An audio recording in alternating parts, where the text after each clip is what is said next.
নমস্কার, আমি শতধর মিত্র। সত্যজিৎ বাবুর সঙ্গে দীর্ঘদিন কাজ করেছে এবং আমার ডেফিনেশন ছিল অ্যাসিস্ট্যান্ট আর্ট ডিরেক্টর। আমি প্রদীপ দে সরকার, সত্যজিৎ রায়ের সাথে চারটে ছবি আমি কাজ করেছি। আর আমি স্পেশাল কাজ এফেক্টের জন্য আমি রিক্রুট হই। ওনার প্রথম ছবিতে আমি কাজ করি সৎসংস্কার খেলাড়ির থেকে আমি কাজটা করি 1977। আমি অনিল ঘোষ, আমি বিশ্ববিখ্যাত সত্যজিৎ রায় ওনার সঙ্গে কাজ করে আমি নিজেকে ধন্য মনে করি। ফোকাস করা, এক্সপোজার দেওয়া, এসব কাজ ছিল আমার।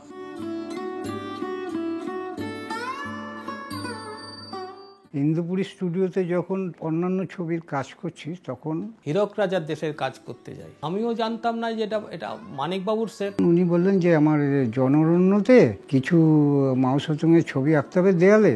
তারপরে বললেন যে 14 ফুট হাইটে একটা ইন্দিরা গান্ধীর ছবি আঁকতে হবে। 14 ফুট হাইটে তো আঁকতে সম্ভব না, সেই ঘরাঞ্চি লাগিয়ে স্কেচিং পেচিং খুব অসম্ভব ব্যাপার হয়ে গেছিলো। তখন মানিকবাবু নিজে হাতে এসে বললেন, লম্বা একটা 10 ফুটের লাঠি জোগাড় করে দাও।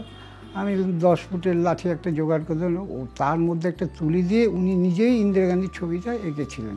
পরবর্তী সময় জেনেছি যে এটা মানিকবাবুর, এবং সেখানে এডেন বড়, ভিক্টর ব্যানার্জি, সঞ্জীব কুমার, আমজাদ খান, বাঘা সমস্ত আর্টিস্টকে যখন দেখলাম তখন বললাম হ্যাঁ, এই হচ্ছে সত্যজিৎ রায়।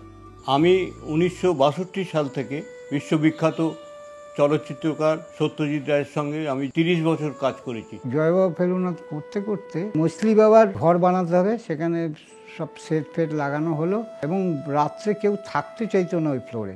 আমি থাকবো, আপনি যে আপনারা চলে যান, আমি থাকবো, আমি কাজটা করে দিচ্ছি। আমি যখন রাত্রে বসে তখন একটা ঝুমুর আওয়াজ হয়।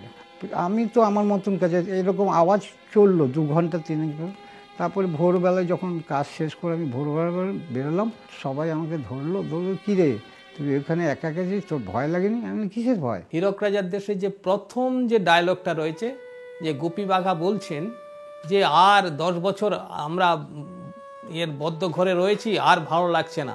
সেই যে পিলারটা, সেই পিলারের মাথায় যে নকশাটা, সেটা আমি প্রথম করে দেই। গণশত্রুর মন্দির সেটটা, উপরের ডুম থেকে আরম্ভ করে, পেন্টিং থেকে আরম্ভ করে সব 4-5 দিনের মধ্যে টোটাল কাজটা করে দেই। হীরক রাজার দেশে শুটিং করছি, ক্রেনের মধ্যে বসে আমি আর মানিকদা দুজনে। উৎপলদাকে প্রথমে ক্লোজ করে দেখিয়ে সেখান থেকে ক্যামেরা ব্যাক করে আমরা পুরো রাজসভাটাকে এস্টাবলিশ করার জন্য চেষ্টা করছিলাম।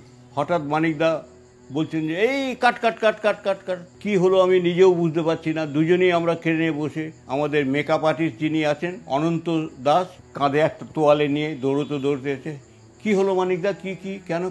তখন মানিকদা বললেন যে তুমি এক কাজ করো, প্ল্যাটফর্মে উঠে উৎপলবাবুর মাথা থেকে ওই মেটালটাকে তুলে নাও।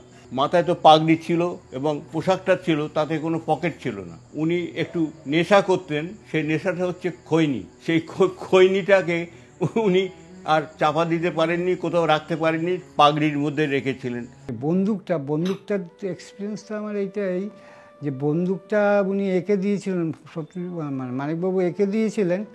এঁকে দেওয়ার পর বলেছিলেন যে এই বন্দুকটা তো বানাতে হবে। সারা ধর্মতলায় পাড়ায় ঘুরে যে পিস্তল লাইটার পাওয়া যায় একটু এই 6 ইঞ্চি, সেরকম লাইটার একটা কিনলাম, কিনে সব খুলে দেখলাম কি সিস্টেম আছে। সেই উনি যে ডিজাইন করেছিলেন সেইভাবে পাইপ তৈরি করে এবং ওই ডিজাইনের মাল তৈরি করে ভেতরে গ্যাস সিলিন্ডার ঢুকিয়ে লাইটার সিস্টেমে করা হয়েছিল। হীরক রাজার দেশের রাজার মূর্তিটা করতে যাই, মুখটা আমি রেডি করে দিলাম, পণ্ডিতের আঁকড়াটা করে দিলাম, বাড়িটা করে দিলাম। দরমা দিয়ে পুরো খাঁচাটা তৈরি করা হয়, মানে কেটে কুটে নানা সাইজ করে থার্মোকলগুলো মারা হয়। চুন গ্যাসটাকে মিশিয়ে ছিটিয়ে কালো এফেক্ট করা হয়।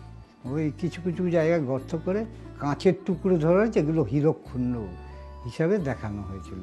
আমাদের ওই সেটটা তৈরি হয়, ড্রয়িং রুম সেটটা ঘরে বাইরের। সেই সময় মানিকবাবু একদিন ঢুকলেন, আর্ট ডিরেক্টর অশোকবাবুকে জিজ্ঞেস করলেন প্ল্যাটফর্মটা হবে না কেন, আর এইখানের পর্দাটা কেন হলো না? তখন অশোকবাবু তো আমতা করে বললেন যে মানিকদা, এখানকার যে পর্দাটা আছে এই পর্দাটা নিয়ে আমরা এইখানে দিয়ে দেবো এই পাশের শুটিংটার পরে। তখন ওনাকে বললেন তুমি কি প্রডিউসার? অশনি সংকেত ছবির সময় আমরা ওয়েট করছি একটা জায়গায়, মানিকদা ঘুরছেন, চারদিকে ঘুরে হঠাৎ ঠিক এইভাবে ডাকতে ইশারা করে ক্যামেরাটা দেখালেন। তাড়াতাড়ি আমি ক্যামেরাটা ওনার হাতে দিলাম। দুটো প্রজাপতি এসে মিট করছে এবং পরে আবার তারা সরে যাচ্ছে, এরকম একটা শট উনি তুললেন, তুলে সেটা ছবিতে ছিল।